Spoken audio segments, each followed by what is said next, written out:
Sveiki, aš Julius Lochmatko. Ir aš su tokiu pavydu sėdėjau ir žiūrėjau į jūs, kaip jūs ten dedat korteles, balsuojat ir jums visiems linkėjau čia grįžti. Labai geras jausmas buvo stovėti prieš visą auditoriją.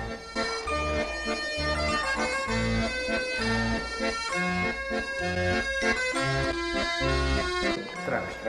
Nežinau, ką tai pavadinsi.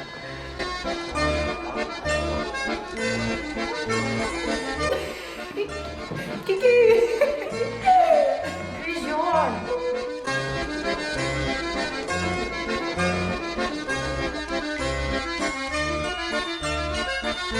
Net žodžių nereikia nieko sakyti.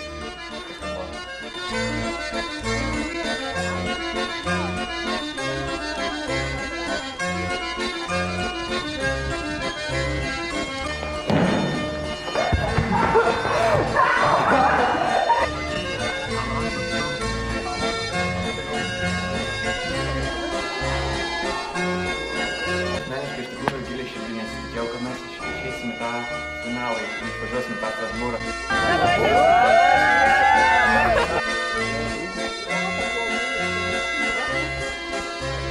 Tai buvo žiauriai fainai.